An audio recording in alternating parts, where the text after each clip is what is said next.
Hello, Matt Elliott here. Hi, Alan Smith here. Hey guys, Ian Hume here. Hi everybody, Jerry Taggart here. Be sure to watch Chris and Leicester Till I Die TV For all the latest Leicester City news and information. You can also subscribe on YouTube and various social media channels. for the latest updates and news on Leicester City Football Club. Come on, you foxes!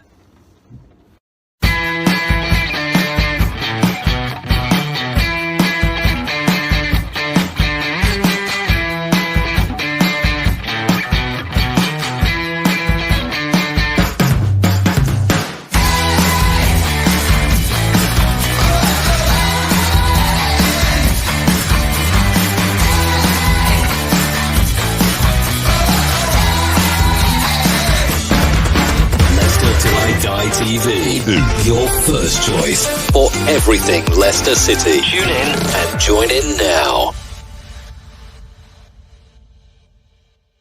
Right, Chris. Oh, hello there. All right, at the back. So I was just checking my cooking book. I was just looking up the best recipes for humble pie. I've eaten a lot today, surprisingly. Welcome along. Hey, good news to talk about. Dare I say, is this the start? Because that was like the Leicester of last year. Or was it the fact that it was just Newcastle? Let us know your thoughts. Get commenting on Leicester 4, Newcastle 0. This is where you can find and watch and listen to Leicester Till I Die.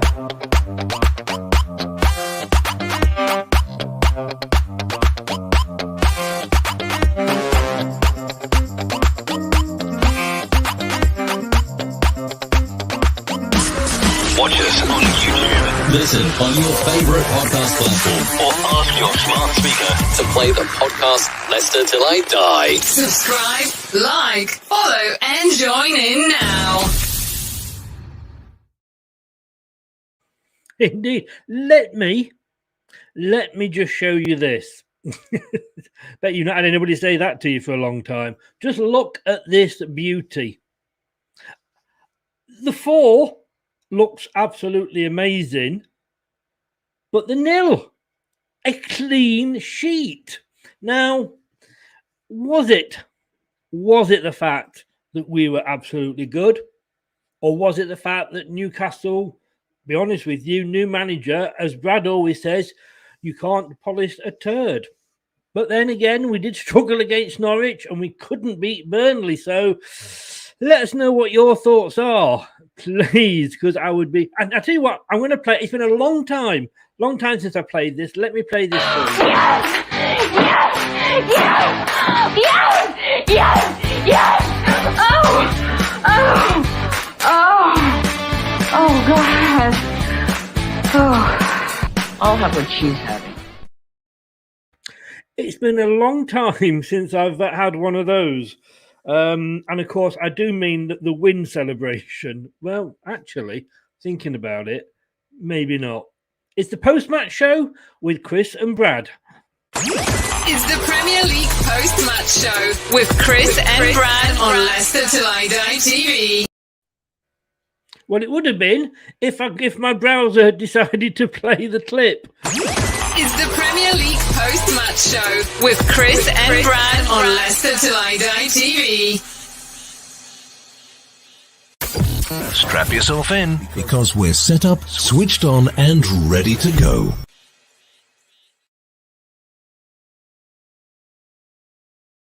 It refused to play. I took it to VAR, and they said, "No, you've got to play it." We'll just have a few quick comments, Brad, and then Dorco, you are the devil. How are you?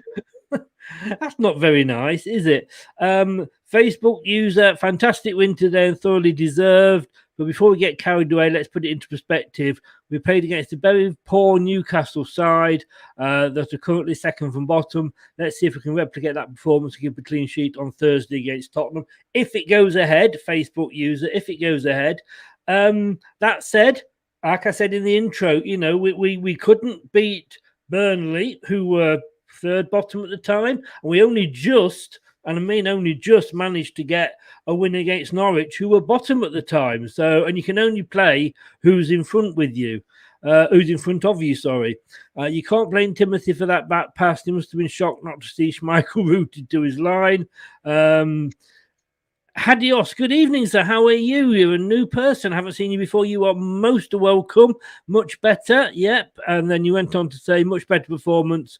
Don't bring Lookman or Bertrand back. Bertrand should never wear a Leicester shirt again. Is it that bad? Is it that bad? It's a bit harsh, but I think so. Right, good evening to you. How the devil are you, sir? Welcome along.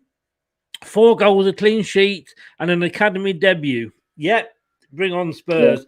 It's too early, Brad, to say that. Well, we've said it a couple of times before this season. Like, this is the point when we kick on. But as you posted, and of course, because we all know that you are the second coming. This is the Christmas miracle, as you said. Yeah, it is. I got a bit sick of seeing this. You know, my old dad winding up. I said, Dad, why are you up here just making 2x4s and mocking me with me cross? Can you just give Leicester a clean sheet and a win, please? And he went, all right, son, I'll do it this time. He rubbed his hands together and Leicester returned back to their old selves for 90 minutes. I mean, it wasn't just a win, was it, mate? It was a clean sheet and it was Leicester for a full 90 minutes you got the full price of admission today.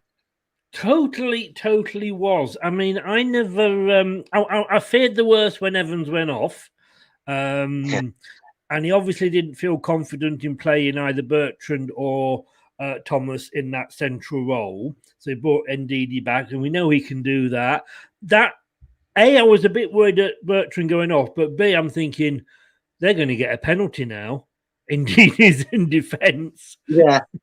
Although maybe someone will fact check for me in the comments. I want you to go and do your checks. I believe Leicester have had 2 clean sheets this season, 3 in total if you include the Community Shield. Am I right in thinking? And Millwall, don't forget, in the cup. All right, sod Millwall off for this fact because I don't think it'll count for it. Am I correct in thinking? Because I know Brookline likes to mention Perez stats, but am I right in thinking that Leicester have had 3 clean sheets? All right, we'll throw the Millwall in there for the last 4, but I'm pretty sure the ones where it's really counted, indeed, he's played at centre back. I could be wrong.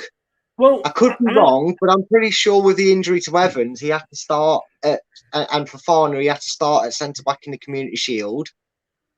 I just got this feeling that maybe Evans should be our new centre back. Well, Evans, indeed. Yeah. I honestly don't know. I'm sure somebody in the comments hopefully will check that and let us know. But I've got to say, and I know it's only Newcastle, but you know that defence looked probably well.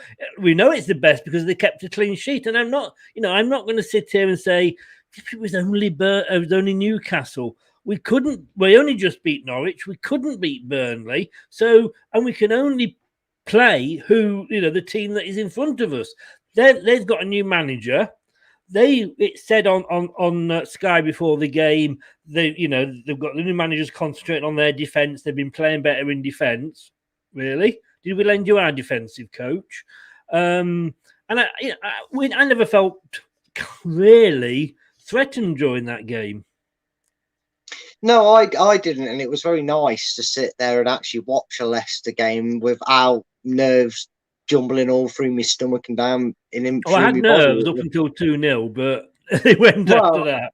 they were very silent nerves for mine, to be honest with you. I mean, all right, don't get me wrong, the first half was a bit casual. It wasn't the most glamorous of first half, but yes, there will be people that will clearly state that we basically beat what is on paper, and I know you did a couple of shows with Newcastle fans that admitted that I wasn't being harsh. I was true in what I'm saying. We have basically just beaten a championship ready side, but it doesn't matter. Like you said, we haven't been able to do this consistently season. This is just what we needed, and everything about Leicester was different today. I mean, I don't know if you saw it, and normally I'd just laugh it off or have a moan at someone, but seeing Yuri Tillemans battle on the sidelines to win a throw-in and demand it, and when he got it, it was like, yes! It was so energetic, and it was throughout the team. You say a bad you say like a bad run can run through the team and really get everybody's confidence down. You saw hunger today, and that was the most impressive thing about that performance throughout the team. Totally. We battled today. We certainly did. And let's just have a go through some more comments here, mate. David, good evening, sir. How the devil are you? We did what we were supposed to do today versus a not so good team. We were aggressive and had options midfield. We'll be interested to hear, Brad, about formation and what went well for us. We will do later, David, and it's going to be a good one for once this week. Yes, you said that. I mean, we did what we were supposed to do, but we haven't been doing what we were supposed to do all season. So, we can't say that, it was Newcastle we were expected to win. We've said that quite a few times this season, and we haven't done. Hadios, Bertrand was jogging back for the first goal conceded against Napoli, and second goal played everyone on side. I kind of agree with you on that one. I mean, I'm not saying it's a waste of money, but that wasn't his best game. Dorco, last transfer window, we threw away 30 million quid. Who was that, Tom? So I'll tell you what, Daka played well today. Certainly did. He got a goal. I think he set one up, possibly. Got an assist from Madison. Lovely flick inside. Yeah. But that goal he had, it was it was an empty net, blah blah blah. Their defensive had more holes in than Swiss cheese, etc. But he had to be there. How often have we seen games where we've broken and nobody's broken with the players? And Tillemans, for his goal, I thought he was going to burst a lung. I mean, he was so far behind. And then he came forward and he had such a huge smile on his face. Now, I'm not saying that this means he's going to stay at Leicester and everything in the garden's rosy, but what a smile he had on his face when he got that goal. Tillemans, sign here. It's pen. Sign it. Come on, you look happy. You look happy in the last shirt. Come on, mate. I'll take the lid off for you. Yeah, just sign it.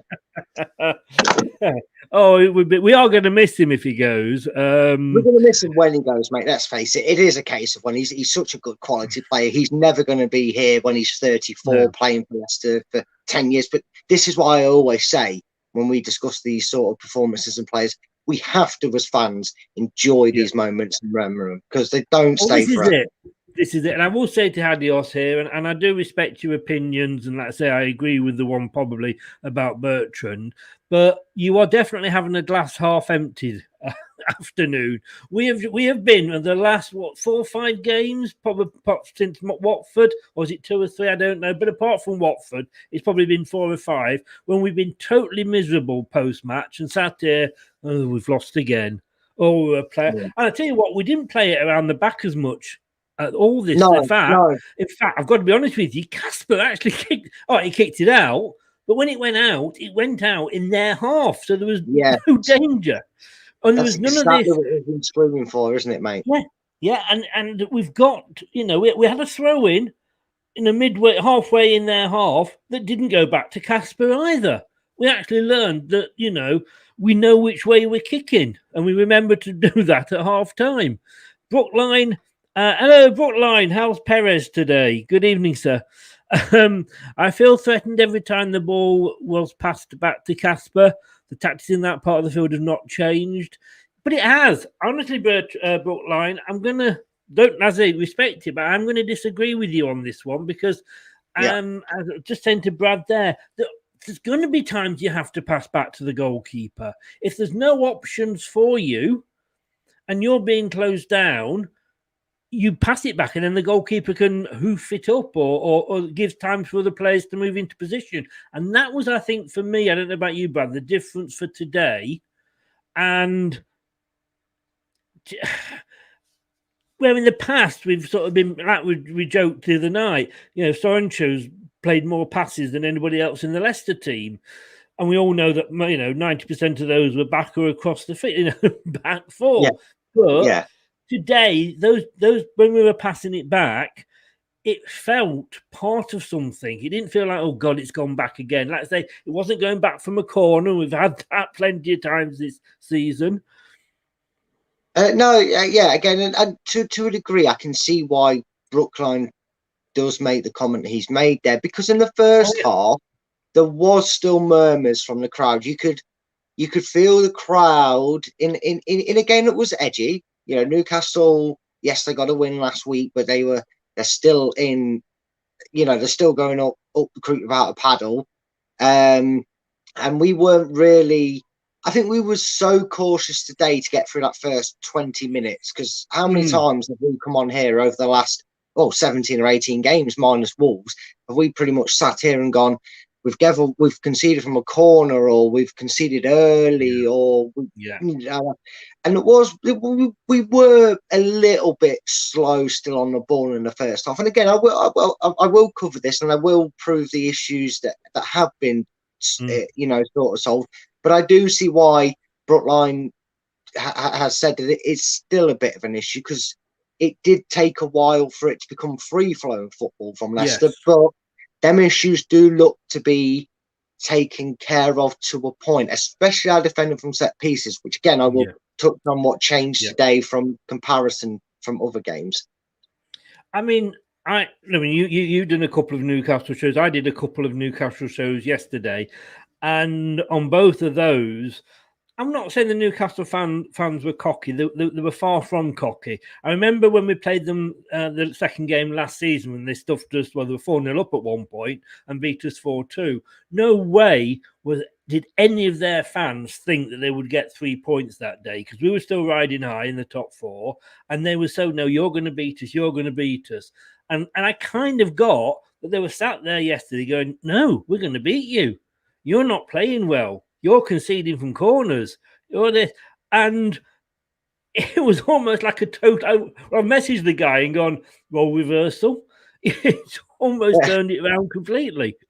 Well, it kind of was, you know, going back to the point you made at the start, saying, well, we struggled against Burnley. We only just beat the Norwiches. This was probably the first time that Leicester fans looked at a game where everybody else probably would have gone, Leicester should win this. It's Newcastle.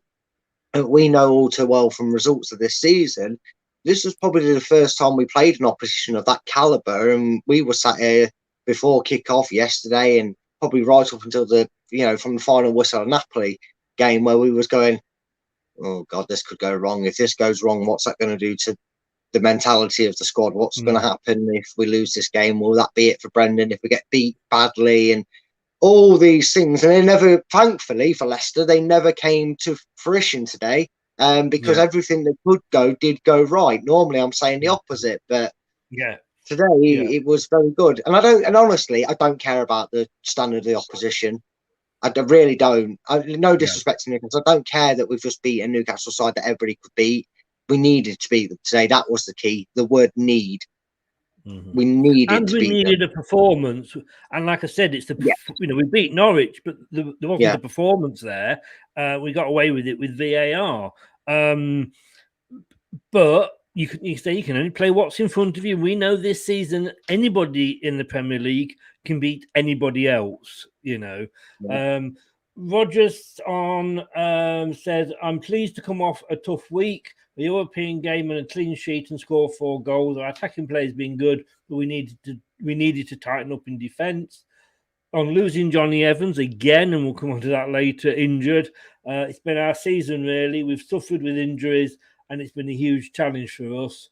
It's not good. We think it's his hamstring, and we'll get more on that tomorrow." On Maddison, said he was excellent. You see his quality, his composure, and how unselfish he is. You have to align that up with hard work, and he worked hard for the team. And finally, on scoring 4 goals, despite leaving top scorer Jamie Vardy, his brother, on the bench, it is important to share the goals about. Jamie is an amazing player for us, and he understands where he's at.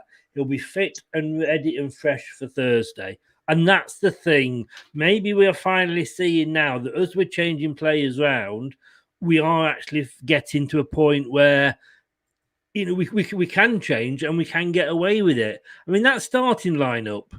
Again, I looked at that, and all right, there was a couple on the substitutes bench that we didn't know, although we do now. But again, that starting lineup, I was well happy with it. Yeah, I was. I wasn't surprised to see Daka coming to Vardy. I actually had to do an 11 that on the Newcastle channel, and I actually put Daka up front. I pretty much went with that team that came out, so I was very happy to see it.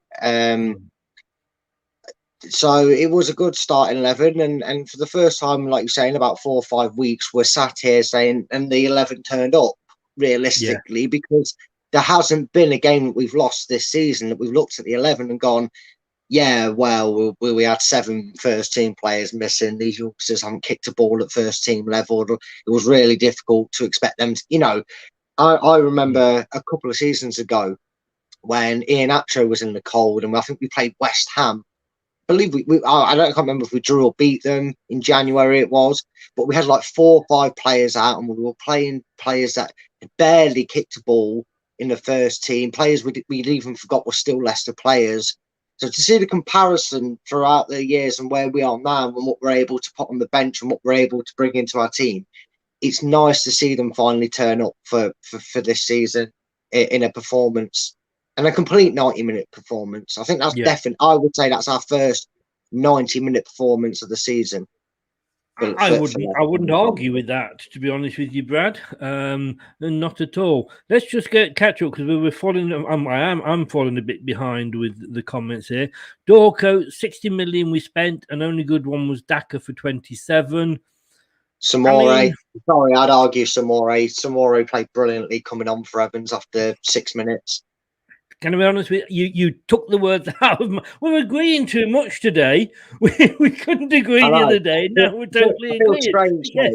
It does feel. I went, I'm not going to wait.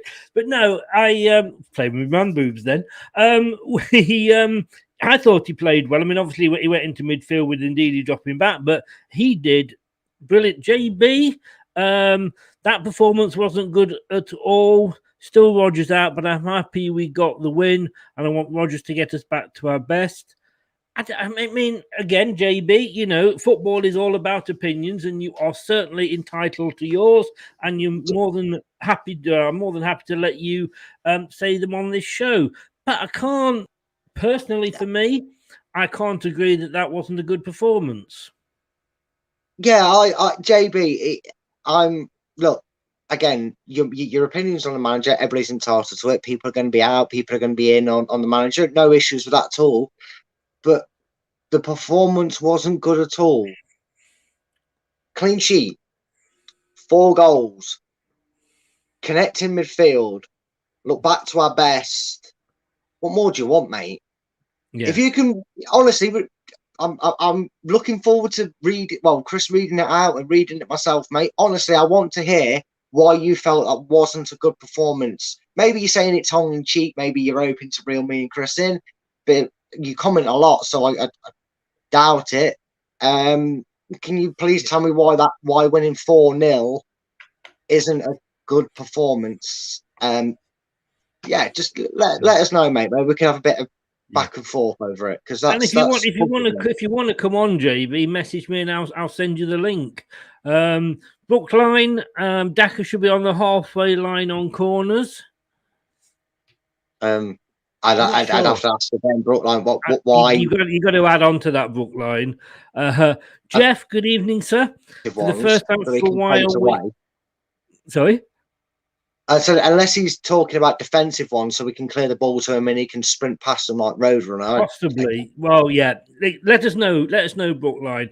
He was probably sort of looking over at the bench at Perez. Jeff here. Hiya, Jeff. How you doing? For a win for the first time for a while, we can be positive. We can be positive after a full 4-0 win. I'm just seeing if my local takeaway does humble pie, and I'm going to order it. I was looking at recipes for it, and I can't be bothered to start cooking, so I'll have to see. Scott, good evening, sir. How the devil are you? Happy, I hope. Happy. You know what? Last night, weren't we, Brad? We were going to do a show, and I was going to get you were coming on as the Rodgers in, and I had a Rodgers out fan coming on, and I was in the middle shaking it all about. To be honest with you, we didn't need to. Again, on the Newcastle chat I was on the other night, they were saying, "Oh, bloody hell, you Leicester fans, you're so fickle. You know, you look what you've achieved over the last 4 or 5 years. Look where we've been. We've got room to moan." Blah blah. And I went, "But that's football. Yeah, That is football." And I know that show will get rearranged, and I will tell you this: I spent the morning of that show because I couldn't sleep, doing a Craig, and that's getting all my facts and interests out. It'd be interesting to go and check the update on it. But for those that you were Rodgers out for saying he's, and looking at our record with him when we've capitulated through seasons past, only, and it might have changed now because of tonight's win, but only Nigel Pearson in 2008-2009 League One has a higher percentage win rate than Brendan Rodgers as Leicester manager. And we're talking managers that had 200, 300, 500 games in charge of the club, 80, 90 games. I looked through it all to get all my facts and stats, and Brendan Rodgers had a 50.73%. You're making me feel so bad now that I called it off. Mate, I was all cragged up. I was ready with my fat box. I was going to get my glasses out for Craig. So I could look down at notepad and everything. But I'm still happy to do it again and further prove why Brendan. I'm sure if we lose a couple, we'll be doing it then. Now, it was just that the other guy, and it was whatever time, it was about 3 o'clock when I made the decision.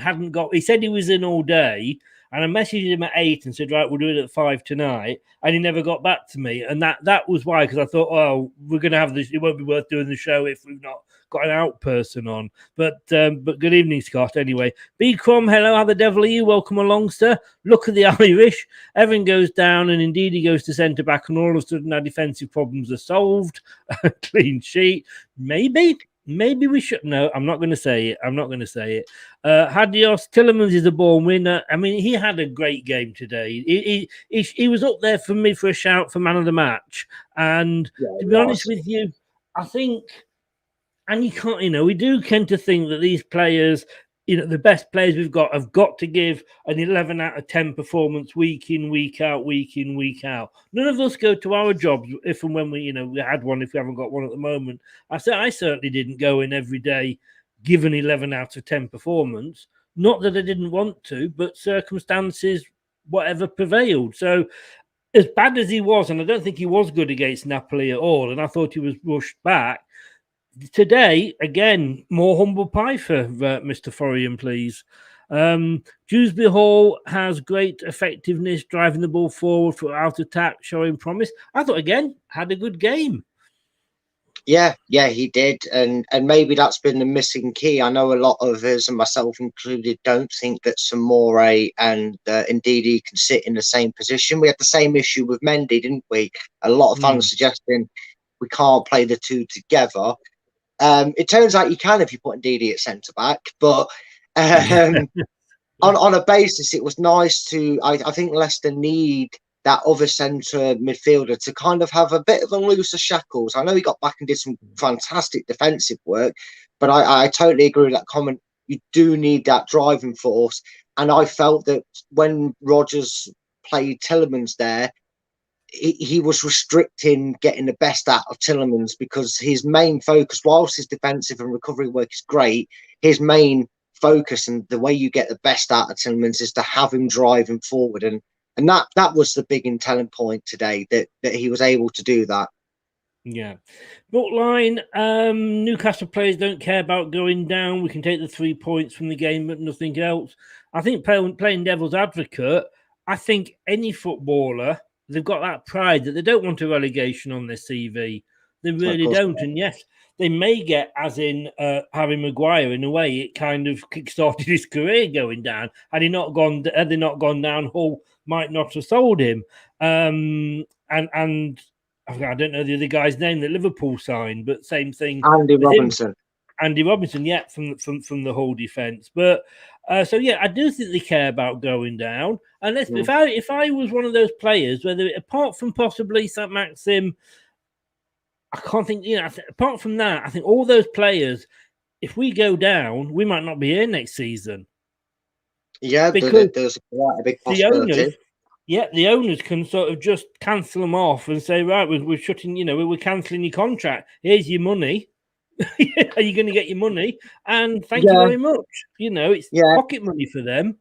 Yeah, definitely. Although on a logical sense, that's probably not going to happen. I can totally understand why they would chuck half of them in the bin. To be honest, I'm sure Newcastle fans would agree if there's only watching that probably 80% of that squad could get chucked in the bin next season. But yeah, this is it. This really is it. I mean, Newcastle fans, it doesn't get any easier for them. They've got Man City, Liverpool, and Manchester United. So, unfortunately, I think as long with probably Norwich, we already have two teams that are going to be playing Millwall and Blackburn Rovers come next August. I'm afraid for them. Yeah. Not that I'm bothered because I'm a Leicester fan. As long as we're not there. Yeah, exactly. It makes kind of sense to get straight back to reality. Scott makes a very good point here. He did until it suddenly. Have you taken it off, Scott? It suddenly disappeared. Oh no! Suddenly about 10 messages all came through at once and shot you up. I felt having indeed in the back four belting the ball upfield, regardless of where we ended up, also seemed to get Soyuncu to belt up the field as well. God, well, yeah, I have nothing wrong with that. Niall, good evening, sir. How the devil are you? Niall, big up, mate. Big up, guys. Newcastle are in the mud. I don't know, Niall, are you a Newcastle or a Leicester fan or another team? But yes, they are in the mud. And I believe he's a Man United fan. Actually, is he? He does travel around. He does travel around the YouTubing world, though. So I'm pretty sure he's a Man United fan, but I could be wrong, Niall. Sorry if I've just swore at you. Niall, even if you are, you're more than welcome. And I'm sorry, but if you are, I loved Gary Lineker's remark last night. All the big teams got good penalty decisions earlier today. He said, and so did Man United. And I thought that was brilliant. Dorco says the fans should give Brendan and the players a break until after the new year at least. Look, mate, I mean, I've been very critical of Brendan on this show and on other fan shows as well. And Brad has, and we all have. We're fans, and this is, we host on this channel. We do this, we're, as I always say, as a fan of a club, you're entitled to opinion, and we've given it out. I've said 2 or 3 times tonight about eating humble pie because I think I am going to give praise when it's due, and I don't care that it was Newcastle. You can only play what's in front of you, and those lads deserved it today. They played well. And I say we haven't played well against bottom teams earlier in the league this season. Chris, I thought we felt like this before the game that we would not get 3 points. Never mind keep a clean sheet. Exactly. I think most of us didn't. Melia or Mella. So is it Mella? Hi, Leicester fans. An Exmouth gift for that result against Newcastle. You look Mila, like you're a Watford fan. I told you, Mila. You've been asking if we could beat them. You've been on about Kieran Dewsbury Hall. He didn't get his goal. He didn't get another goal today, but he had a cracking game.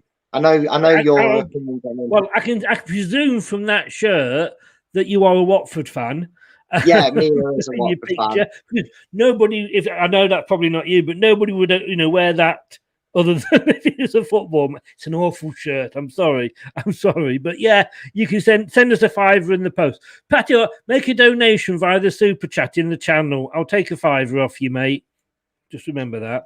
Rich, good evening. Rich, good evening. How the devil are you, sir? Welcome along from Rich Sports. Well done yesterday with your lucky penalty. He says, hi, Miller. Newcastle going down. I think we've joked about the richest club in the world being not in the richest league in the world, and we'll come on to let's just have a look. Let's have a look at the table. Hold my bear. I know it's empty, but Newcastle fans heard the joke and went, hold my bear. This is the table as it stands before we get onto the match. I haven't got the bottom half of the table, so I can't do it. I'm going to bring it up. But, Watford are in there. So Newcastle could sneak out of it. The thing is, are there 3 worst or as bad as teams as Newcastle? Yes, there is. I think that's what we would say. You've got Burnley, you've got Norwich, you've got Watford. And I know Leeds are pulling out of it at the moment. The problem is you've probably got 3 teams you could name that are on par with Newcastle. That's what I said. Yeah. But in the last, I wouldn't say you've got 3 teams that are worse than Newcastle. And that's saying a lot, considering about 4, maybe 5 games ago, Norwich couldn't spell one, let alone get one. Yeah. No. I said, the only thing, I said that as bad as or worse than Southampton are being drawn into it. Leeds aren't out of it. Everton are probably the first one at 14th that are possibly safe, but Burnley, they're only 5 points off Leeds. They got a point well forward to them. They have got a game in hand, but I do think, I think Newcastle are going to be going down, Rich. I really do, like you say, going down with the prostitutes, as they say. Mella, always saying hello back to each other. Little chat going on there. Jeff, nice back pass from Gray results in a goal for Palace. Okay. That's why I paid the money for him. Yeah. Doug, evening, folks. How the devil are you, sir? Welcome along. There was a lot of 1-0s yesterday, wasn't there? I think you got a 1-0, didn't you? I wouldn't say on the first half we played that well. It was a very even game and probably lucky to get the penno. Second half we destroyed them. Talk about the penno. I always look at when we've got these, and the fact of the matter, contact was made. So by the rules of the game, there were no casting all the hard done to whoever the guy was that was co-commentating on Sky. Didn't think it was a penalty. And I always say when I look at them, if it was the other way round, would I be screaming for it? And on that one, yes, I would.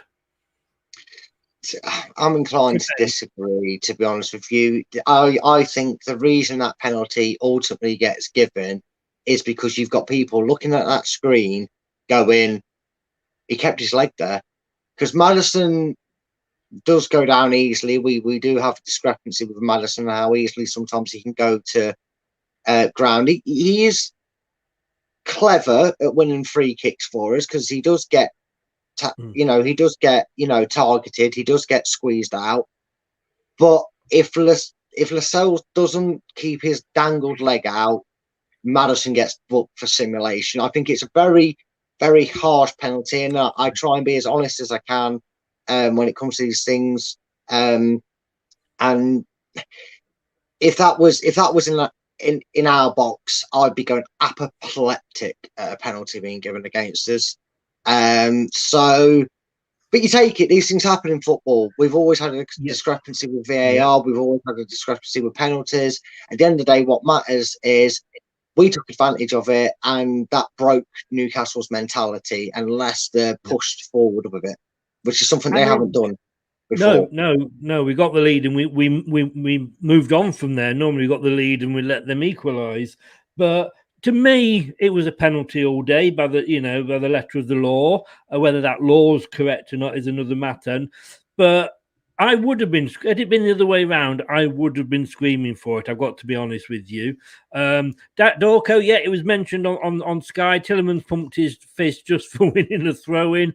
That was the old Tillemans back, playing with a smile. I don't want to read too much into it, but he was playing like it's meant something to him. Not saying that he doesn't normally, but they all did. Castagna was appealing for everything. Castagna was giving himself a little, maybe not as vocal or displayed as Tillemans, but everybody on that pitch, you could see it was. And I know sometimes you like to say it was like watching Brazil. Well, for me, that was watching a completely different Leicester. It was a Leicester full of energy. It was a Leicester full of effort. It was like a Leicester side that took that European heartache after being dumped into the Spurs Conference Europa League, and when I am not happy with this, we need to do something about it. Let's really get together.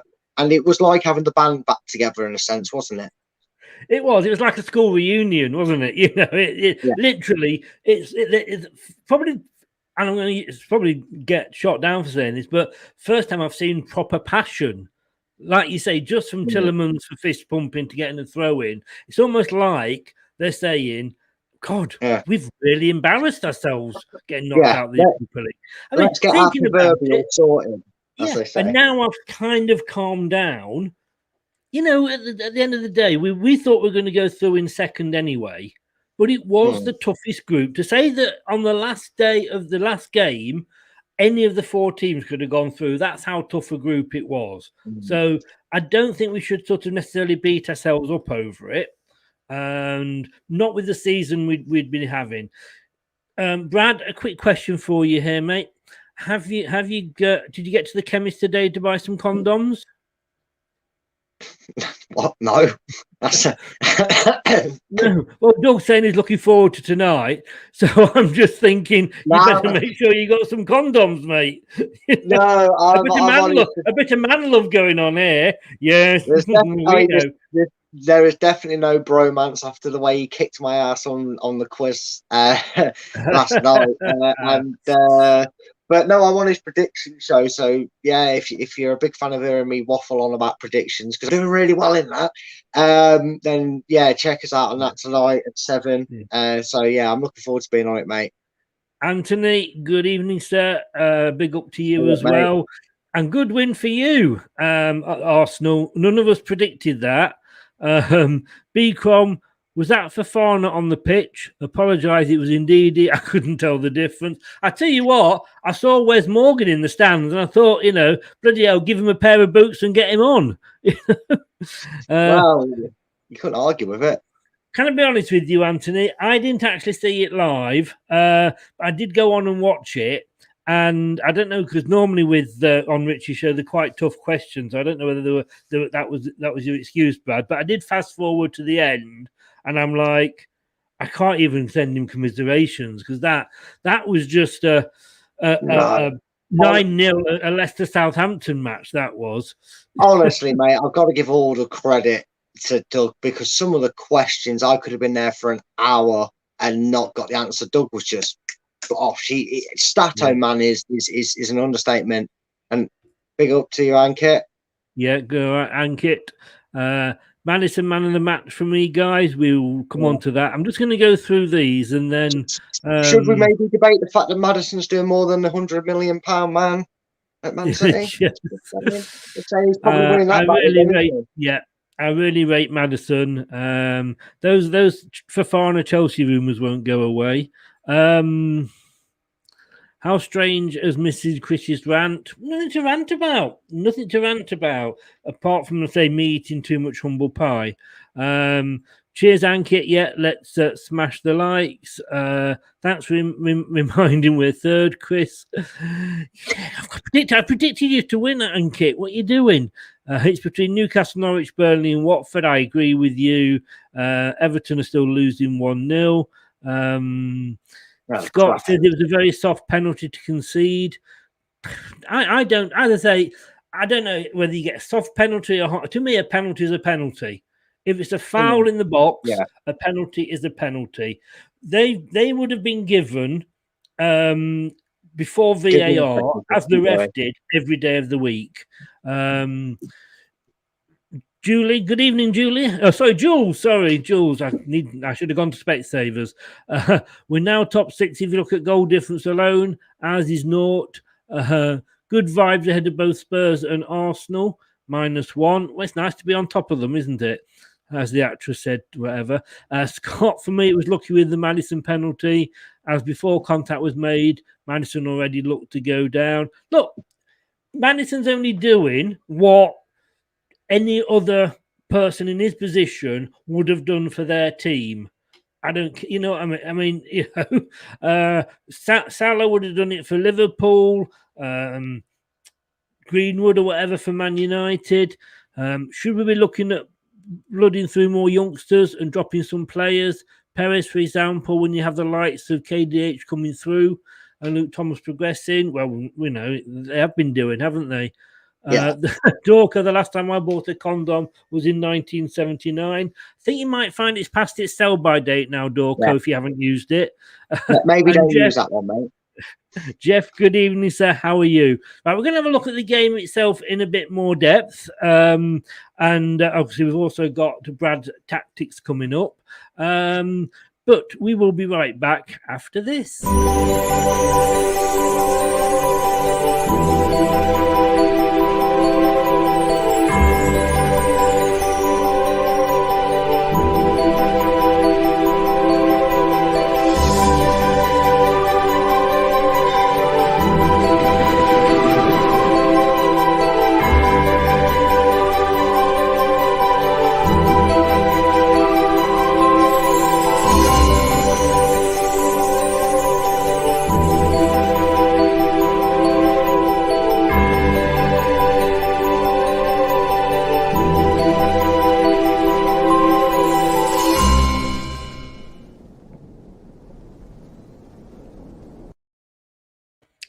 It's coming. It's nearly Christmas, Brad.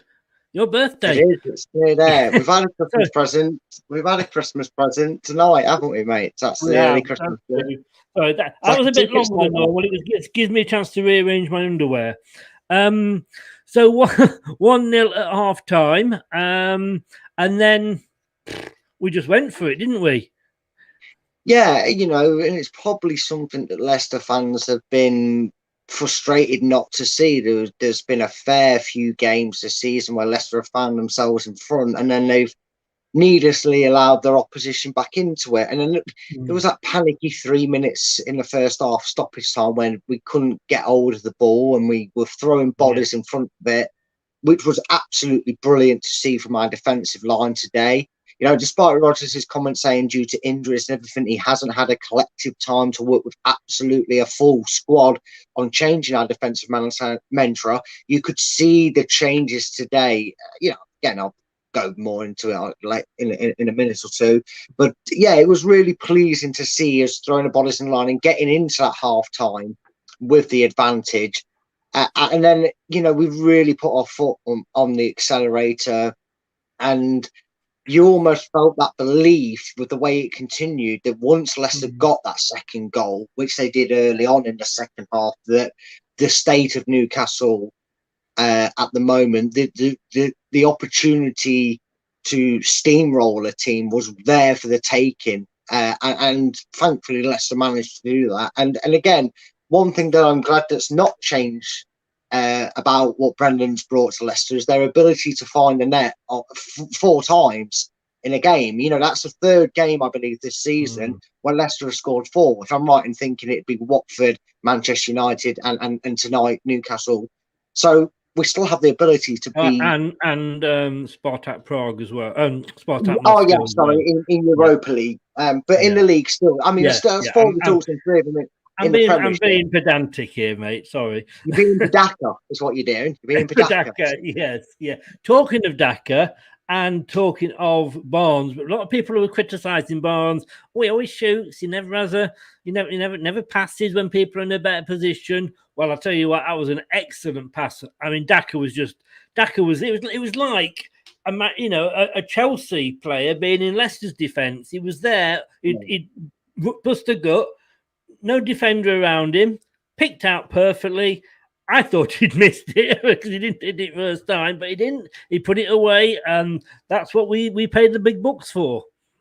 Yeah, exactly. And look, if he'd have taken it on himself, you probably would have seen him slot that in the near post because the keeper had already committed to it. But I agree. It was nice. It kind of summed up and typified Leicester's overall performance. The team performance was definitely there on show. You can see the unity was very back. I feel like maybe behind the scenes there was some stern words said about how things have been going in the last 3 or 4 games, especially since that win at Watford, and maybe they've had an honest meeting with each other because the attitude was different to other wins this season. It didn't look like a team that was trying to reassure itself. It looked like a fired up team ready to fight and get the season back on track. I mean, big up Static. I know another big thing was, do you know what I didn't see today? And I know it was only because we were panned to the cameras. A Newcastle goal? Well, no, I know everybody didn't see that, but you know what else I didn't see today? No. Whether the camera wasn't panning on him, but he actually, when we scored, it was almost like a weight off his shoulders because he actually celebrated. And can I just say, sorry, before you answer that, Brad, Static, I think he's on about me rearranging my underwear. At least mine's clean, mate. I know you sort of, you've still got Mondays on Friday, and we know that because it says on them. Don't ask how I know. Don't ask how I know. Nobody asks how he knows that. Otherwise, and then Tillemans again, a great layoff for Tillemans, and that smile after he scored. I think he was actually, going for the sort of an advert for Colgate along with Daka. What a smile! What a goal! He's back. I'll Oh, kind of be yeah. honest with you. Do you remember that famous Sky transfer deadline day video where the guy's got the purple dildo in the guy's ear? And I looked at that and I thought, no, I'm going to remember it was your pen. You know? Just a pen, guys. Just a pen. Don't worry. I don't have any weird things like that in here. Don't worry about that. Apart from myself, the only weird thing in this room with me. But so yeah, so I mean Tillman. I mean, we are going to miss him, aren't we? Yes, we are. And like I said, whether it's next season, whether it's 2-3 seasons from now, whether he pins a new deal and he says, right, I'm going to sign a 3-year deal, but once that 3-year deal comes to an end, if you don't move me on, I'm going to go for a free, or whatever the scenario may be. Let's just enjoy him, because he clearly just loves the game of football. There is never going to, he's going to be one of the, I think it's very rare you see a player of his caliber, play for a club like Leicester. You know, we've had a few, we've been blessed with them over the last 5 or 6 years, you may say, and that's very well, that'd be, you know, that point we take it on. Amazing. Hi, Maisie. Good to see you. Good win for the women today, by the way. You watch along. It was a great win for the United women's. It seems like Newcastle, it seems like Man U's fortunes have changed around a lot, hasn't it? As well, they're having a good run of late. So, well, as Gary said last night, you know, the top teams all got a penalty, and so did Man United. Have I mentioned that before? Sorry, did I mention that before? But welcome along, yeah. And thank you very much, Maisie. I won't tell you when my sprig of holly is, but that was why I was having to rearrange my underwear. Yeah. And you don't want to know, Maisie, what he said to me about the mistletoe. I said I can't do that over the screen, mate. That's just wrong. But I did offer to come and see you to do it, but you turned me down. Yeah, well, you see, I've got commitments, mate. I'm afraid. I'm sorry. You got, I don't know. But yeah, Tillemans, yeah, we've got to really go out and do all we can to get this guy signed. And I know it's probably going to be down to I don't know, position and what have you. And somebody said there, I don't know if I think I put it up, you know. Here we go. Hadios said we're 8th and haven't really got going this season. Brighton with their top half status, they haven't won in God knows how long, and they're still hanging around there. Arsenal are still hanging around there. So it just shows something we've always touched on throughout the last 5 or 6 or maybe even longer weeks. We're not the only club that can't seem to get things going, but are somehow still in touching distance of the spots. I know people will say Spurs have 2 games in hand, but it's Spurs. But we are only 6 points now off the top 4. So it just shows how close this season is. I think had we performed like this in any other season, and I thought this was going to be a normal season after the bad 2 seasons with COVID and no fans and you know, all that, and it's rearing its ugly head again, obviously with Tottenham and ourselves, but it hasn't got back to normal. But had we been playing like this last couple of seasons, I think we would have been down and out. But I just think for this season, the fact that we're playing as we are, so many other teams are as well. Dorco, you say your birthday is on Christmas Day. So is my second son's. Have you not got a Pringles jar, Brad? Have you not got a Pringles jar? Guess where Brad's gone? Did I say that out loud? Let's have a look. Scott says, I'm asked the board to break the wage structure to keep Tillemans. In my vision, we definitely wanted.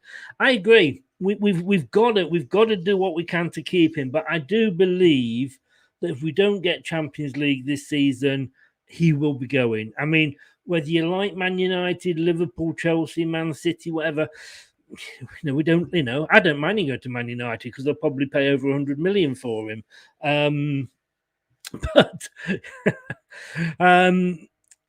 he wants to play in the Champions League, and that's the thing. And I can understand it. I can understand it. I don't know whether that's your size, Daisy, or what, but 5th to 8th. Sorry, meant to go. Yeah, got to break the bank. I knew what you meant. You know, Chris, I'd never turn you down. Right, I'm gonna snip this bit so that Maisie can never say no to me. Oh, you might live to regret that, Maisie. You might live to regret that. Just remember, you're paying Maisie royalties for her laugh, so she can say what she likes because she can afford to get lawyers. No. She's allowed me to use it. She's allowed me to use it. Did you enjoy your wee? Yes, I did, mate. It was a relief like that result. You're feeling flushed now. I am feeling flushed. I'm feeling bogged down a bit, to say the least. Oh God, your toilet humour. I know. It's going down the drain, mate. I get it from you. And then Maddison went and just made it an even better day, didn't he? Yeah, I can't wait for Man City to pay us 150 million for the next Jack Grealish. Can't wait, mate. It's going to be brilliant when we get 400 million next season between us on Tillemans and that. I don't mind watching them in other shirts if we're going to get that sort of money, because that's what we're going to have to pay for them. Just to sidetrack, and then we are going to come on to your tactic section. Anthony's just said, Chris, and I'll drag it out, don't worry. Let me know. Give me a thumbs up when you're ready. Chris and Brad, if there's one team you hate in the Prem, who would it be? Do you want to go first, Brad, or me? I'll tell you what, I'll go first. What is it? One team that I hate in the Prem now, or one team I'd hate to see? I presume he means now, to be honest with you. Otherwise, you know a lot more team. There's a lot there's some people in the comments who know my opinions on certain individual players that might think otherwise, but honestly, the fan base just does my head in. I'd love to see Arsenal get relegated. I mean, for the banter of the fact that they're the richest club, it'd be funny to see Newcastle go down, but I don't overall have too much of a disdain for Newcastle. No. But for me, it's Arsenal. I just love to see Obama Championship blood clot. I would love to see something like that. That would be brilliant. Please make that happen. Don't have a go at him. He was banned for being naughty, wasn't he? Well, yeah, he got his American contract, didn't he? So Troops is doing his thing over there. Or are you on about Aubameyang himself? Aubameyang himself, yeah. I was going to say I'm on about Troops who. Oh right. But yeah, Aubameyang got himself in trouble again. I'm gonna actually. I mean, as you look at it there, I mean, I don't begrudge Man City the money. I totally, as I said this on the show yesterday, don't begrudge Newcastle the money, because we won the lottery when we got bought. They just happened to get bought by people with a lot more money, and if it means that they can go and smash the Sky's favourite 6 teams, go and do it, Newcastle. Go and do it. It's not it's not how much you have, it's what you do with it. And what we've done with it is become a side trying to establish ourselves as a European outlet. Even Tottenham, I don't mind. There was banter with them in that season. We can always revert back. We can always, but the only reason we don't mind Tottenham is because they're never, ever, ever, ever going to forget coming third in a 2-horse race. No, and we won't let them. No. but for me and Anthony, I'm sorry on this. You did ask the question, and now you've got 2 people saying we both hate Arsenal. And I've got to be honest with you, you're not one of them, Anthony. But right,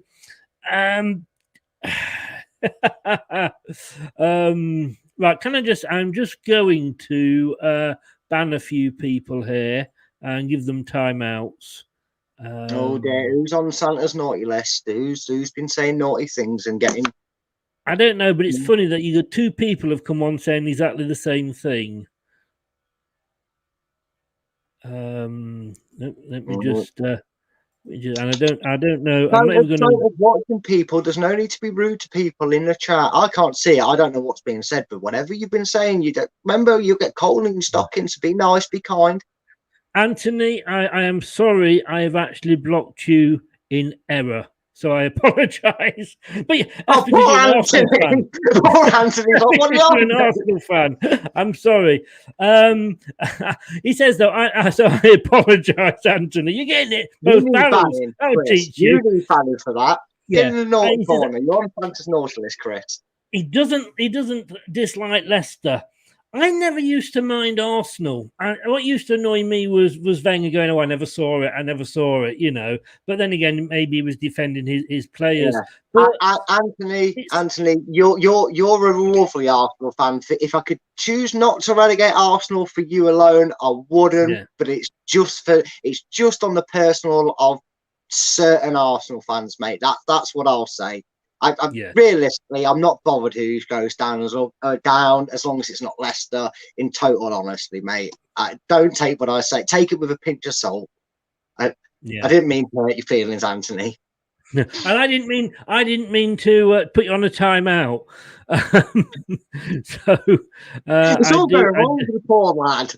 It is, isn't it? I tell you what, let's move on, and then I should have really waited to do that, but I don't know what she was typing. I'm not going to attempt to pronounce it because it'll probably come out as rude. So that's why. So my big apologies, Anthony. He's an Arsenal fan. I don't mind, but I think Brad, get your board out, get it out for the ladies, because it's time for this.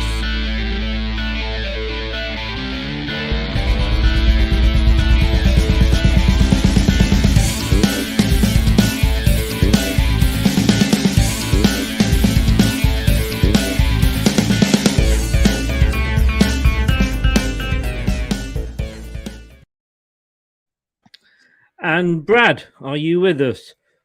Yeah, I'm just ready to introduce myself because everybody says that we're not quite Sky Sports standards. So, good evening, folks. I'm here to present you in my nice suit and booted Sky uniform. My name's Jamie Carragher. Calm down. I'm going to bring you some activity board over here. You've got a suit. I've got my suit on. Because Gary Neville doesn't like it without suits on Sky. So I'm going to do my tactic board. It's over to you, sir. Over to I'm going to drop the Scouse accent. I'll lose my voice, and it's a horrible accent to hear sometimes. So, great result for Leicester. You'll be pleased to know I've actually got some... no tie Daco. I can't afford that at the moment. I'm on a budget, mate. Come on, mate. I've got a whiteboard and a suit. That's as good as it's getting this year. Wait till Christmas. As you can see, I've already got it pre-prepared. There is something that I noticed a big difference in, and it was something that was touched on in the comment section about Leicester's frailties. At the back, I need my pen. The pen from earlier, not what Chris said it was. It's a pen. But basically, the biggest change was between the last game and this one in the league, and it's the Villa defence where the issues came. Now, Brookline, I think it was, made the perfect comment. I may be wrong. Sorry if I'm wrong, but he said that Bertrand was left exposed and was at fault for a couple of the goals against Napoli. And here is the reason why. Leicester's defensive press over the last 3 to 4 weeks has been, if a team is attacking on this side of the pitch, on the left-hand side, they try to press at a 3-man press, which was someone cutting out anybody potentially being here for the opposition to run directly at our back line. There was one defender sat deep to stop the ball being played through the 2 closest centre-backs, which left, unfortunately, a 5 yard, because that's all Leicester know, 5 yards gap between the 3 centre-backs and the recovering defender, which ultimately meant that this area of the pitch was completely free for any attacking player to get into the Leicester box. That's how Leicester have been conceding goals on a regular basis, being hit on the counter. Today, Leicester lined up completely different, and it was quite refreshing. Now, it didn't exactly kick on from the start against Newcastle. I'll bring you over to our second half board over here where I compare the games. This was Newcastle, and Leicester lined up in a lined formation. Depending on what side was attacked, they had, for this to use as an example, the left-sided defensive recovery position was the highest forward. So that meant that we had an outlet to go if we won the ball. And that meant we had someone higher up the pitch to attack and start our counter press, which is something that this tactic failed to allow Leicester to do. It failed and completely disjointed Leicester's counter press. This was the line that Leicester held defensively throughout the game of Newcastle. this meant that there was allowed a bigger gap between our two natural centre-back pairings. There was a far bigger gap between them than the one in against Villa and Southampton, respectively. And our defensive gap was stretched right down deep, whether it was Castagne or Thomas, depending on which side they attacked on, because our furthest recovering defender was Bertrand, was Castagne. And unlike Paul Bertrand, who was left with a 5-yard gap here, he had someone very close within him, pretty even spread out, which meant that if Newcastle chose to switch the play, they were instantly hit with a defender and didn't have the option to cut in because this man here made sure access was denied. And that was critical to Leicester's defensive display and their ability to reenact the counter press, because what that allowed is clear and obvious to those that can see the screen, but for those that can't, because you're listening on our podcast on numerous podcast channels that we're available on, instead of having this 5 to 10 yard open space area for any attacker or attacking midfielder to run into, Leicester had a very disciplined line of defence, and that's where Leicester really did improve defensively. So also another thing that was quite apparent that has been touched on today by others that maybe feel it wasn't, and I will just scrap the names off here, give me a second, was something that was very unique. Now, you may be thinking, Brad, that's a very strange back line. Well, first of all, this is Kasper Schmeichel, the middleman, and this is our wing backs or our two centre backs. What I found today, which was touched upon, and again, I understand why people in the comment section were thinking it wasn't all quite there and there, but once Leicester got into the free flow, well, thank you very much. He can have it. It charge him £20 and postage, and he can get me to come along. We'll talk wages then. But the thing that did change today is, although the ball did seem to, at points, especially early in that first half, come back to our defensive line, and we did find ourselves maybe making a 20-yard pass back to Schmeichel, is a lot more regularity in the ball, either going up from Kasper or being distributed and then pumped forward. And the same on this side, it was either distributed and then pumped forward.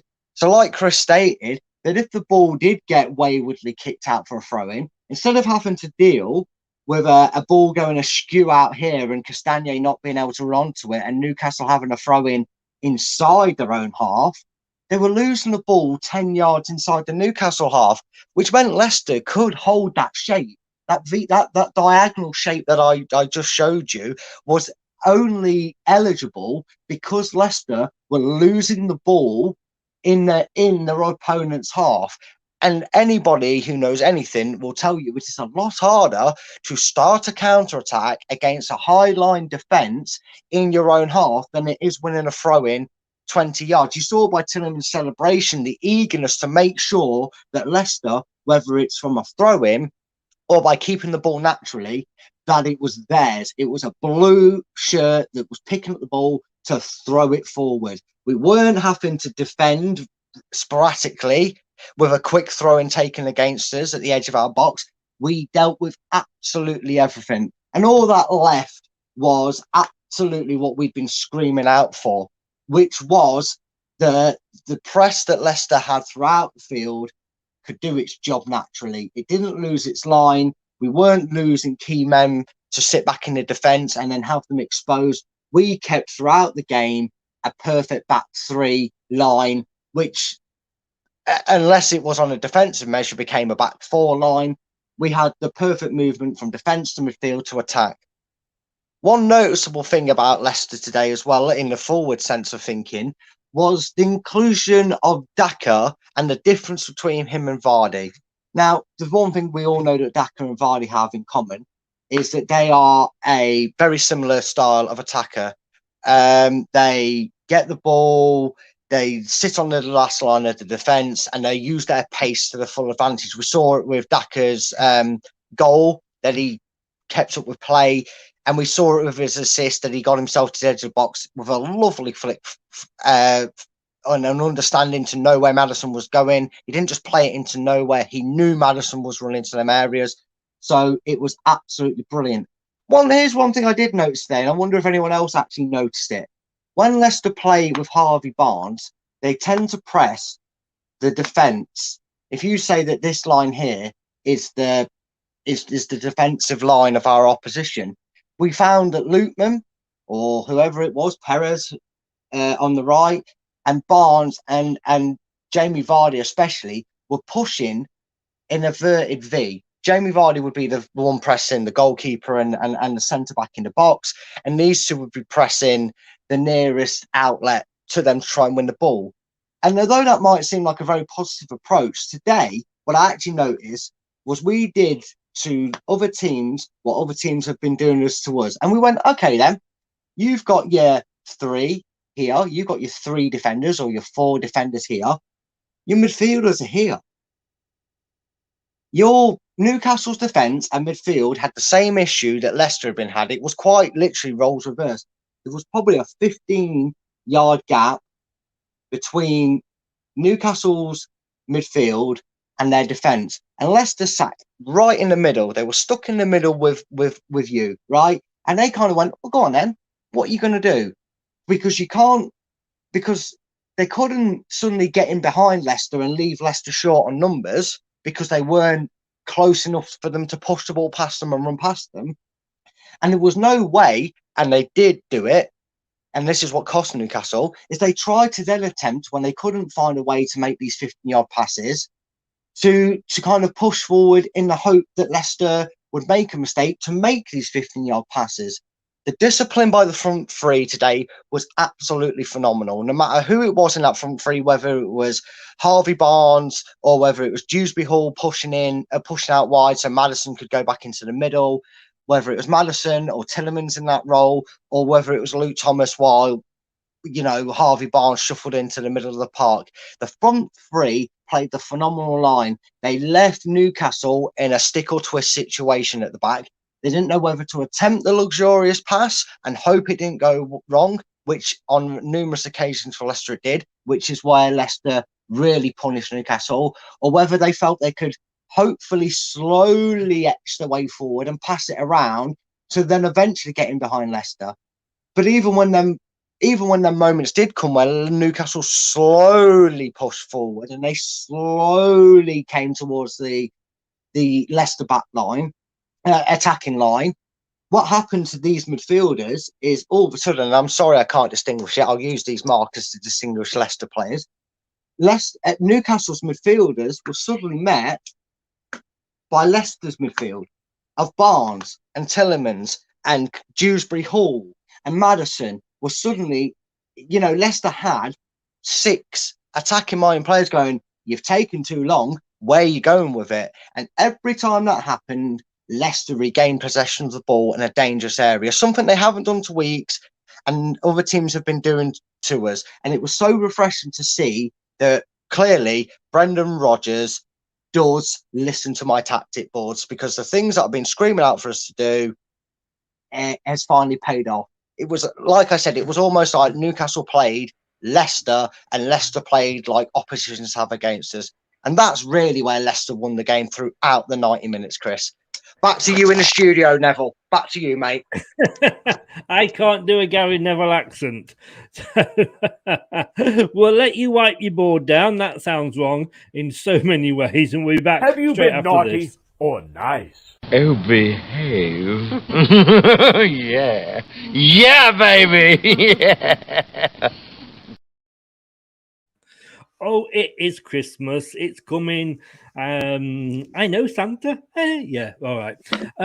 Thanks to Brad for that. Great one. A few comments here. I think Dorco, Hangman, you didn't play any of my letters. You didn't use any of the letters I chose at all. Rather sorry, Anthony there it was that said teaching to play hangman. Dorco 4-5-1 is the way to play. 4 at the back and the 3 midfield. Have 2 wingers to join up with a single striker. That said, we played really, really well on with 2 up front at the end of last season. I'll tell you what, I couldn't be a manager. Well, maybe on FIFA child mode or something like that. Possibly. Well, let's have a look at the table. And let's just get rid of that comment. Up to 8th, and no matter what, there we go. Oh, it's come back again. No matter what Palace and Everton do, neither of them can catch us.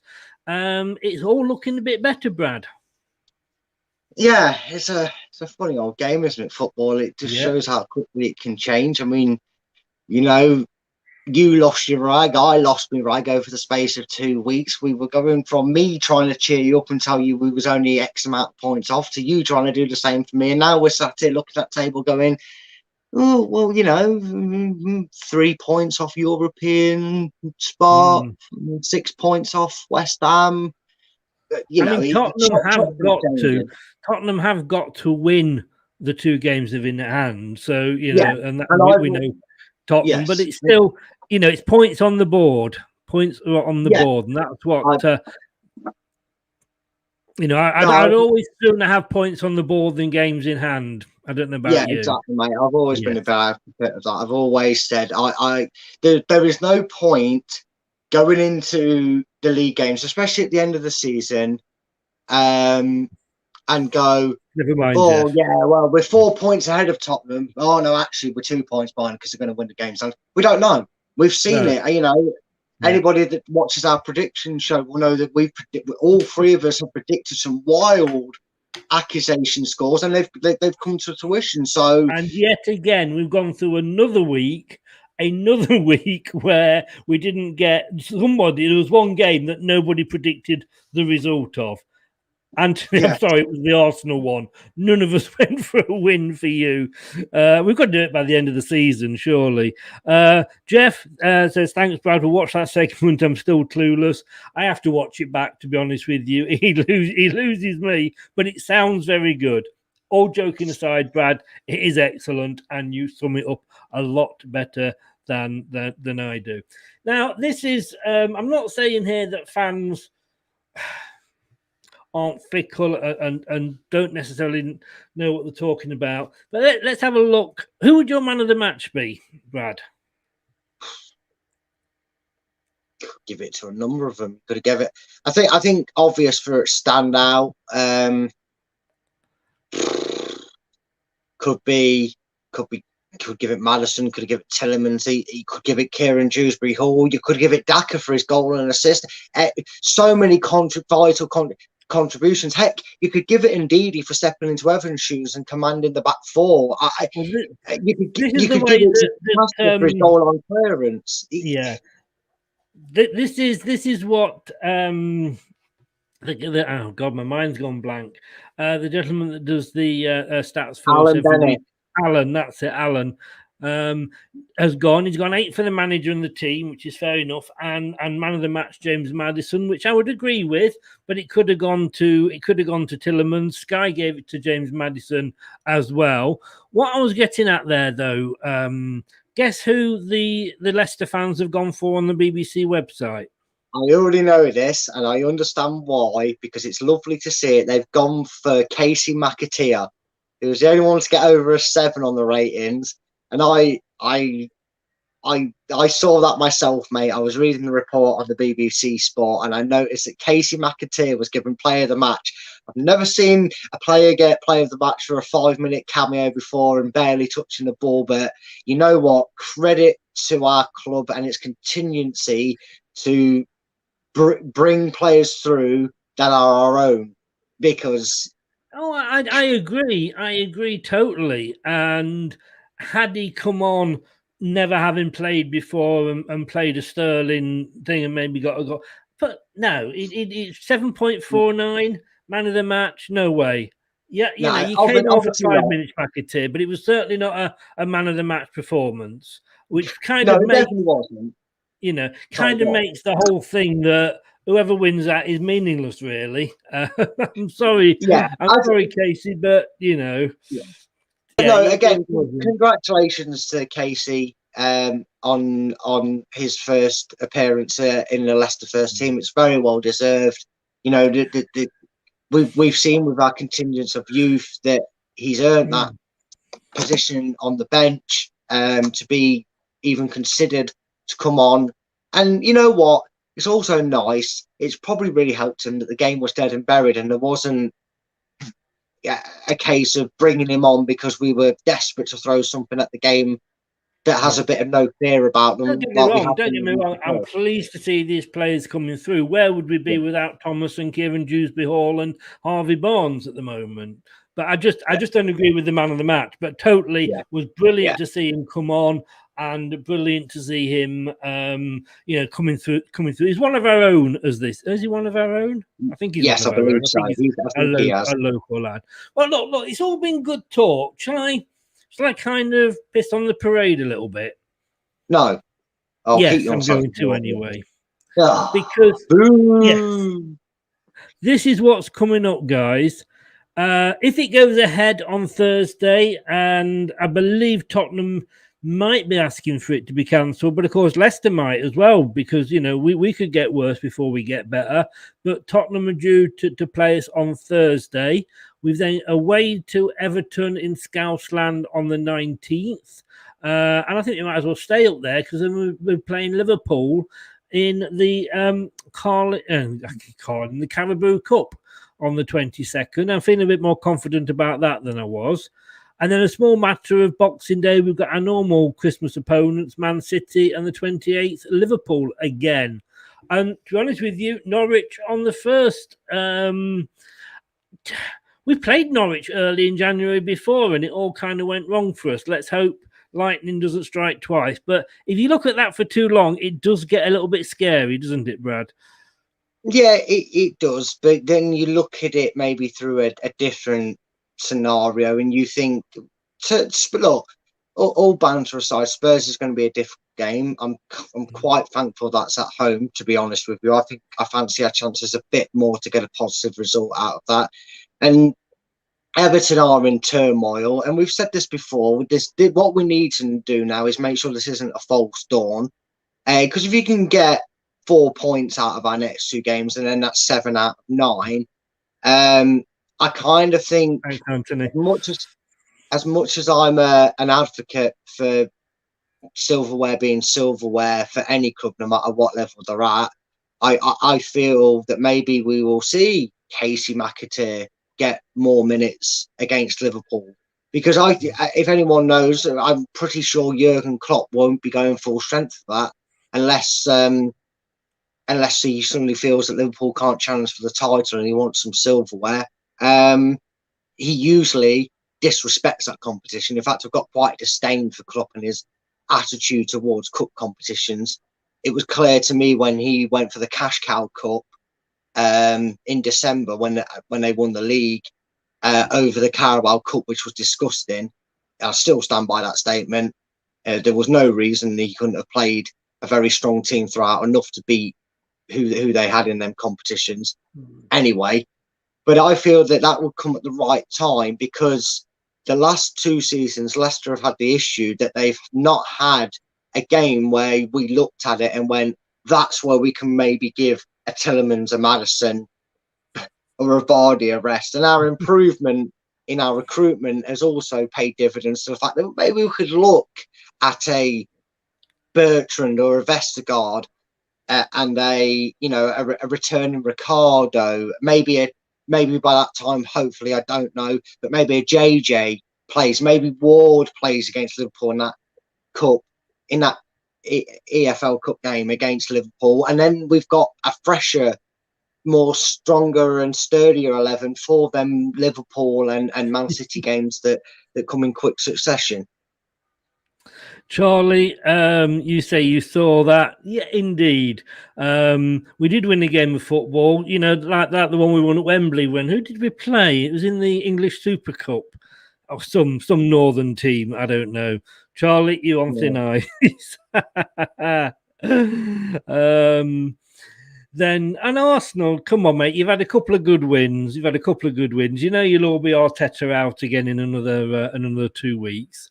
Jeff says Norwich our biggest threat. Totally, actually, in a way, I totally agree. I mean, if we do lose to Liverpool, depending what team they put out, But let's say they put a decent strength team out and we lose, and then we lose to Man City and Liverpool in the cups. In the league. Kind of, you'd almost say, yeah, okay, games that anything we get would be a bonus from. Where Norwich, that could be the one again, as we saw before, a potential banana skin.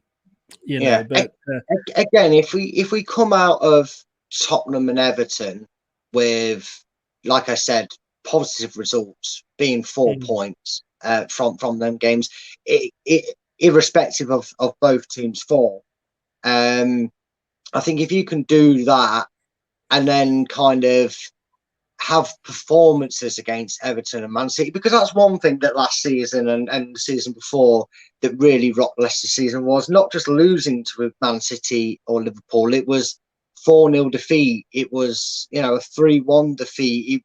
It was a very run riot defeat that happened. We got absolutely outclassed and outplayed by Man City and Liverpool. And if we can go into that game, I do agree with that comment that on it, terms of expectation, especially if, like I say, we look at 4 games and go, all right, well, we did lose to Liverpool and Man City, but we beat Tottenham and we beat Everton. So keep that sort of going, mantra going. And again, it's another thing to look at as well. One thing you could take out of that is after that, we don't play them again.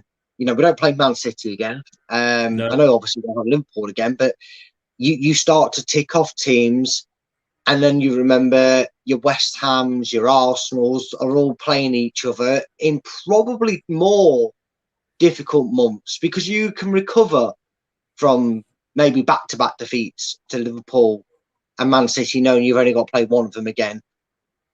Because then you're going to get your Newcastles, your Brightons, your Norwiches, your Aston Villas, when the teams above and around us are probably going to be playing your Man Cities, your Man Uniteds and your Chelseas. So, it all balances itself out over the course of, 38 games, obviously. But we have to just make sure we get that.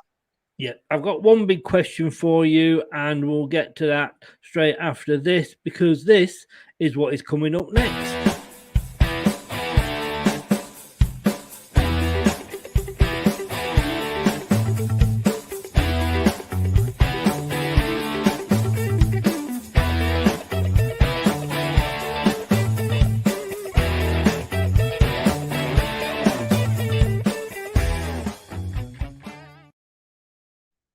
In fact, Scott, I'm worried about you, Scott, because you seem to know what questions I'm going to ask and post them at the same time.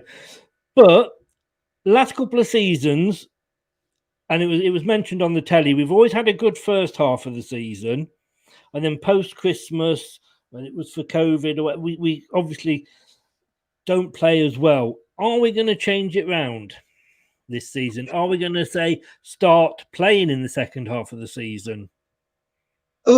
Maybe. He probably needs to improve more than the first half of the season. Well, actually, he does need to improve more in terms of results for the second half over the first half of the season. But I don't think it's going to be such a dramatic swing. I don't think we're going to see Leicester go 9-10 wins in a row or undefeated for 13, 14 games or anything of that sort of standard. But I do think that the second half of the season, maybe where the fixture list is a bit kind of Leicester have hit the form. I think maybe the burnout of last season, over the last 2 seasons, you would say the rate of recovery from the bad defeat was always picked up because Leicester answered back with a flying start. Maybe Brendan Rodgers has hoped for better results, but has chosen to maybe pace ourselves better this season. And again, added quality, extra players and depth helps you be able to do that, because you've got more players at your disposal. You've got more time with your team to develop them and train them and acquire players to not just turn up every week, but play similar positions, different positions, making players more interchangeable. A lot of progressions happened over these last 3 seasons, and maybe it's not a case of have Leicester been overachieving, but maybe it's a case of have Leicester been balancing out to find their own balance of a team that will become a team that starts to be a bit more regular in performance, like what we've seen today, and we get it throughout the season instead of first or second half of the season. Yeah. Palace is still winning at Everton. It is into injury time now, or added time on, whatever you want to call it. So Everton are continuing with their poor run at the moment. Brad, I'm going to let you go. Don't forget, have a good show later on with Doug. Don't forget your condoms. And I will see you on Wednesday now. You got a few days without me on Wednesday for the double prediction show. So I will see you on Wednesday, sir.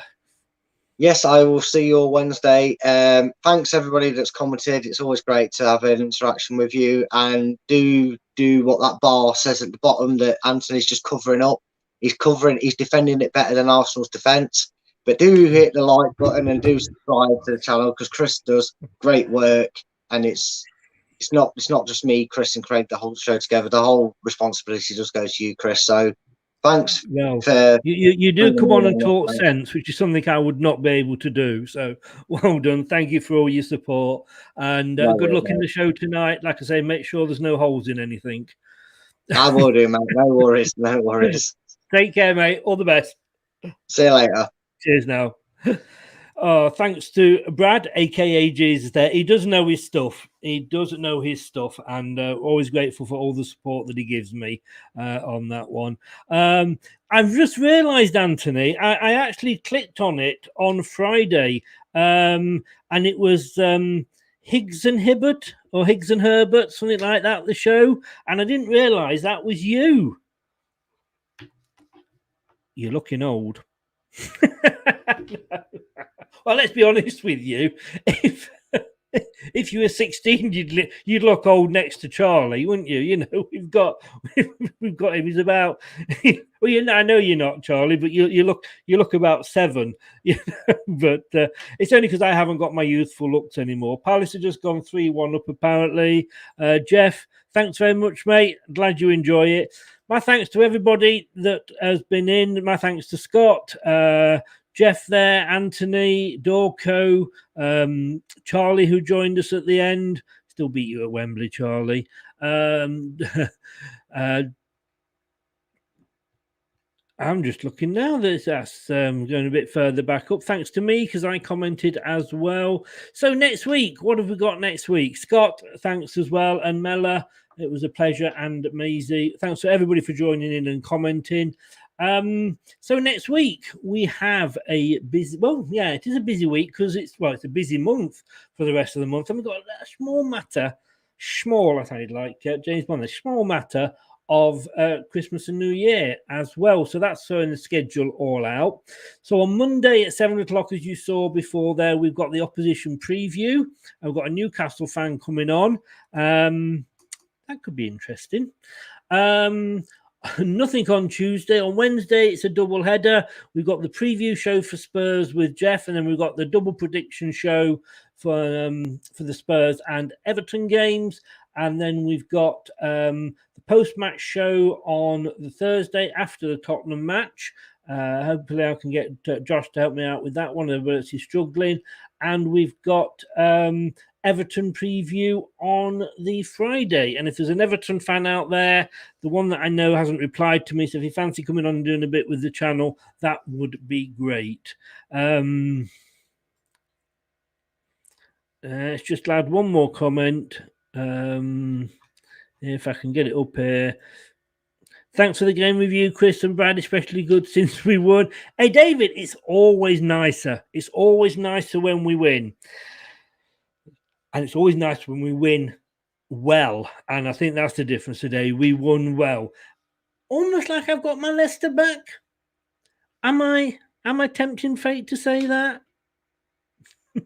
Hi, this is Chris from Leicester Till I Die. Thank you for watching and listening. Have a very Merry Christmas and Happy New Year. Don't do anything I wouldn't enjoy. I'm sure you will. I'll see you all tomorrow night at 7. Thanks for watching. Thanks for listening. If you listen to this on catch up on the podcasts, you know where we are. We're on all the main podcasts, Spotify, Apple iTunes, or ask your smart speaker to play the podcast Leicester Till I Die. See you tomorrow at 7. Take care. Enjoy match of the day 2 tonight. We might be on first. Good night. That's all, folks. Thanks for watching Leicester Till I Die. This is Chris saying goodbye and see you next time.